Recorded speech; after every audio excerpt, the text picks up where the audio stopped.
નમસ્કાર, કેમ છો? હું છું Sitab Kadri. Voice of India news ચેનલમાં આપ જોઈ રહ્યા છો કે બનાસકાંઠા જિલ્લા કોંગ્રેસના પ્રમુખ સતત પરિશ્રમ કરી રહ્યા છે અને સમગ્ર કોંગ્રેસના આગેવાનો કાર્યકરો પણ પરિશ્રમ કરી રહ્યા છે. પણ આજે તેમણે દિલ ઉપર પથ્થર મૂકીને એક જબરજસ્ત વાત કરી છે અને તેમણે જે કહ્યું છે એ ખરેખર 100% સાચું છે કે બનાસકાંઠા જિલ્લામાં કોંગ્રેસના ટિકિટ વાંચુઓ જ્યારે ટિકિટ મળે છે ત્યાં સુધી તો બરાબર છે, નથી મળતું એટલે લોબિંગ કરી અને કઈ રીતે કોંગ્રેસને હરાવવું અને કઈ રીતે ઉમેદવારને હરાવવું તે બાબતની વાત ગુલાબસિંહ રાજપૂતે કરી છે. સાંભળો એમના મુખ્ય.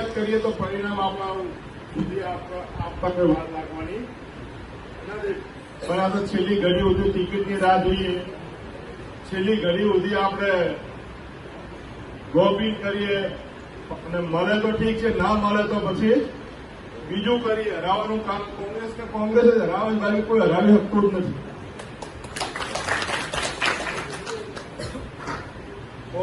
કોંગ્રેસ સિવાય બનાસકાંઠાનો ઇતિહાસ જોયો છે. આજ સુધી કોંગ્રેસને જે પણ નુકસાન થયું કોંગ્રેસના લોકો જ કર્યું છે. બહારના કોઈ લોકો આવી કરતા નથી. લોકોને વોટે આપવા આવે છે આપણને, પણ ક્યાંક આપણે કચાશ રાખ.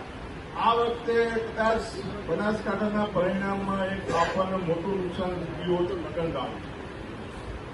લગ્ન સિઝન એટલી હતી કે કોંગ્રેસનું મૂળભૂત વોટ બેંક આપણે બુથ સુધી લઈ જઈ શક્યા નહીં.